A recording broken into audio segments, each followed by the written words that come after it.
आज सुनते हैं योगिनी एकादशी की व्रत कथा। धर्मराज युधिष्ठिर ने भगवान विष्णु से कहा, भगवान आप मुझे आषाढ़ कृष्ण पक्ष की एकादशी की कथा सुनाइए। भगवान श्री कृष्ण ने कहा, हे राजन, आषाढ़ कृष्ण एकादशी का नाम योगिनी है।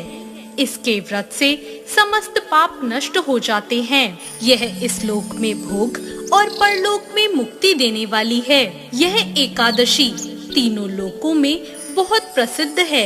मैं तुमसे पुराणों में वर्णन की हुई कथा कहता हूँ, ध्यान पूर्वक सुनो। स्वर्गधाम में अलकापुरी नाम की एक नगरी थी।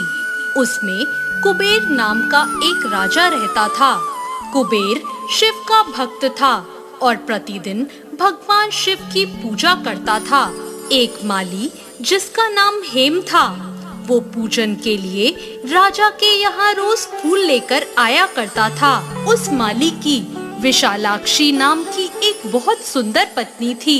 एक दिन वो माली राजा के पूजन के लिए मानसरोवर से पुष्प ले तो आया, लेकिन अपनी पत्नी की तरफ आकर्षित होने के कारण वो अपनी स्त्री से हास्य विनोद और रमण करने लगा और राजा को फूल देना भूल गया।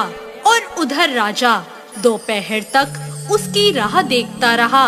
अंत में राजा कुबेर ने अपने सेवकों को आज्ञा दी कि तुम लोग जाकर माली के न आने का कारण पता करो, क्योंकि वो अब तक पुष्प लेकर नहीं आया। सेवक उसे देखने गए और उन्होंने वापस आकर कहा, अपनी सुंदर स्त्री के साथ वो हास्य विनोद और रमण कर रहा है, इस कारण वो पुष्प लेकर नहीं आया।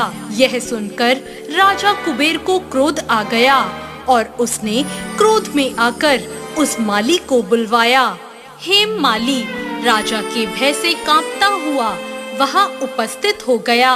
राजा कुबेर ने क्रोध में आकर कहा, अरे पापी, नीच, कामी, तूने मेरे परम पूजनीय ईश्वरों के ईश्वर भगवान शिव महाराज का अनादर किया है। इसलिए मैं तुझे शाप देता हूँ कि तू अपनी स्त्री का वियोग सहेगा और मृत्यु लोक में जाकर कोढ़ी हो जाएगा। राजा कुबेर के शाप देते ही माली हेम का स्वर्ग से पतन हो गया और वह उसी क्षण पृथ्वी पर जाकर गिर गया। पृथ्वी पर गिरते ही उसके शरीर में सफेद कोढ़ हो गए और उसकी स्त्री भी उसी समय अंतर्ध्यान हो गई। मृत्यु लोक में आकर उस माली ने बहुत दुखों का सामना किया। रात्रि को उसको नींद भी नहीं आती थी, परंतु भगवान शिव की पूजा के प्रभाव से उसको पिछले जन्म की स्मृति का ज्ञान अवश्य रहा। घूमते घूमते एक दिन वो मार्कंडेय ऋषि के आश्रम में जा पहुंचा। हेम माली वहां जाकर मार्कंडेय ऋषि के पैरों में गिर पड़ा। उसे देखकर मार्कंडेय ऋषि बोले, तुमने ऐसा कौन सा पाप किया है जिसके प्रभाव से तुम्हारी यह हालत हो गई। फिर माली ने अपना सारा वृतांत मार्कंडेय ऋषि को कह सुनाया।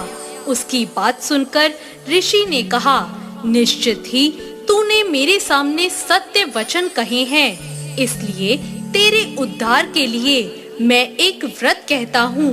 यदि तू आषाढ़ मास के कृष्ण पक्ष की योगिनी नामक एकादशी का व्रत विधि पूर्वक करेगा तो तेरे समस्त पाप नष्ट हो जाएंगे। यह सुनकर हेम माली बहुत प्रसन्न हो गया और मुनि को प्रणाम करने लगा। मार्कंडेय ऋषि ने प्रेम पूर्वक उसे आशीर्वाद दिया।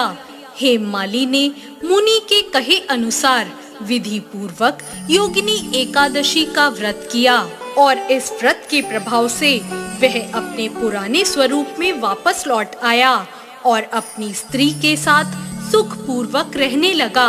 तो ये थी योगिनी एकादशी की व्रत कथा। भगवान श्री कृष्ण बोले, यह योगिनी एकादशी का व्रत 88,000 ब्राह्मणों को भोजन कराने के बराबर फल देता है। इस व्रत को करने से सारे पाप दूर हो जाते हैं और अंत में स्वर्ग की प्राप्ति होती है। आप सभी को ये कथा कैसी लगी, कमेंट बॉक्स में जरूर बताएं।